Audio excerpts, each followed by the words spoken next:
افسوسناک واقعہ پیش آیا.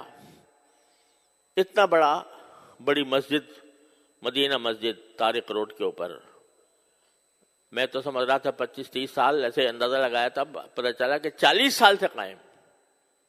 اور پورے طارق روڈ کے اوپر اول سے آخر تک کوئی اور مسجد نہیں، اور پارک برابر میں پیچھے پڑا ہوا ہے.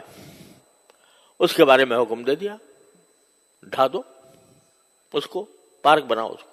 خدا کا خوف کرنا چاہیے. لوگ اس سلسلے میں بڑی غلط فہمی میں مبتلا ہیں. ایک بات میں آپ کو پروازیں کر دیتا ہوں کہ لوگ کہتے ہیں بھئی اگر غیر قانونی طور پر جگہ پر بنائی گئی ہے مسجد تو وہ مسجد نہیں ہوتی. یہ صحیح بات ہے، لیکن اس کا مطلب یہ ہے کہ ایک تو اگر کسی کی زمین پر جہاں جائز قبضہ کر کے مسجد بنائی جائے گی وہ بالکل ناجائز ہے، حرام ہے وہ. اسی طرح اگر کسی سرکاری جگہ پر بنائی جائے گی تو بھی اصل بات یہ ہے کہ نہیں بنانی چاہیے.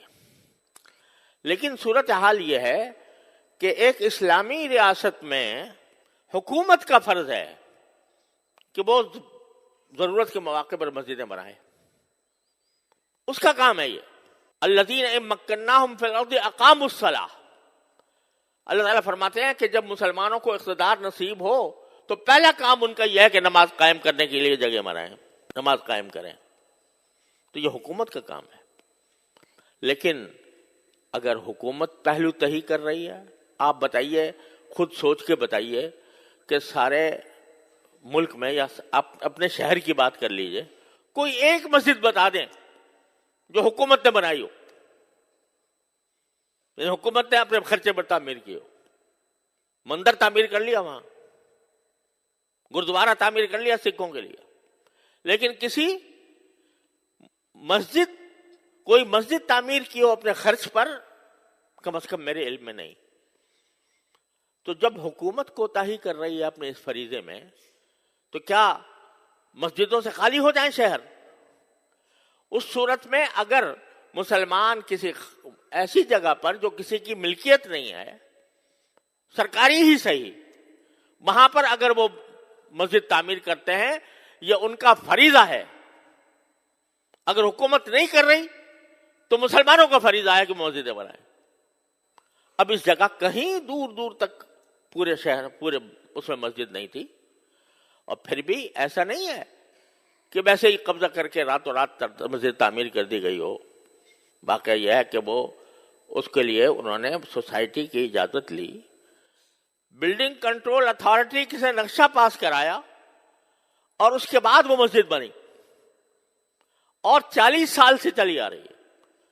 اور آپ کوئی بھی جا کر دیکھ لو کہ ہر 5 نمازوں کے اندر ہزاروں نمازی نماز پڑھتے ہیں، اور جمعہ میں تو کوئی ٹھکانہ نہیں، وہ چلی آ رہی ہے. آپ کہتے ہیں یہ پارک کی جگہ تھی. ارے بھائی پارک کی جگہ تھی، 40 سال نظر نہیں آیا. جن لوگوں نے این او سی دیا وہ کیسے دیا، اور جن لوگوں نے نقشہ پاس کیا وہ کیسے پاس کیا؟ آپ 40 سال کے بعد آ کر کہتے ہیں کہ یہ غیر قانونی ہے.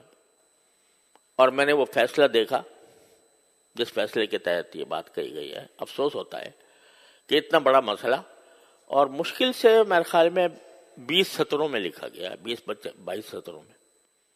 صرف اتنا ہے کہ کمیٹی کا ایک ممبر ہمارے سامنے پیش ہوا، اور اس سے ہم نے پوچھا کہ بھئی اس کی کیا قانونی کوئی اجازت آپ کے پاس ہے؟ اس نے کہا جی میرے پاس تو نہیں ہے. اب ایک ممبر ہے کمیٹی کا، کوئی صدر بھی نہیں، سیکریٹری بھی نہیں، مسجد کا متولی بھی نہیں. اس سے پوچھ لیا، اس نے کہا جی میرے پاس تو نہیں ہے. کہنے کا معلوم ہو گیا کہ کوئی نہیں ہے، لہذا اس کو 1 ہفتے کے اندر ختم کر دو. تو بڑا افسوسناک قسم کی بات ہے. اور عدالتی آداب کے بھی جو طریقہ کار ہوتے ہیں اس کی بھی پوری رعایت نہیں کی گئی. تو ان کا فرض ہے کہ وہ اس پر نظر ثانی کر کے اس فیصلے کو واپس لیں. اور اس کے بارے میں آواز اٹھانا یہ صرف علماء کا کام نہیں ہے.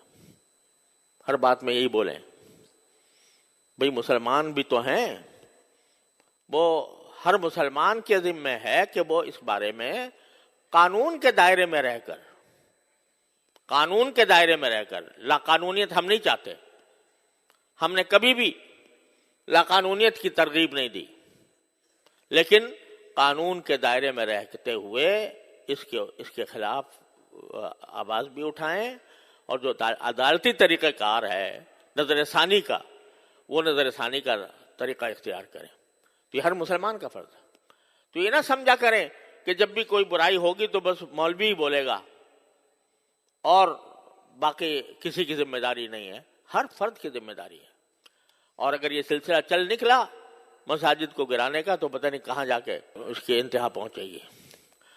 تو اس کو خیال کرنا چاہیے۔ اللہ تبارک و تعالیٰ اپنے فضل و کرم سے ہمیں اس امت کی جو اصل خاصیت ہے کہ امر بالمعروف اور نہی المنکر شریعت کے دائرے میں رہ کر، اور الحمدللہ ہمارا قانون بھی اور آئین بھی کوئی اس کے تحفظ دیتا ہے، تو اس کے دائرے میں رہ کر اس کے بارے میں جتنا کسی مسلمان سے ہو سکے وہ کرنا چاہیے۔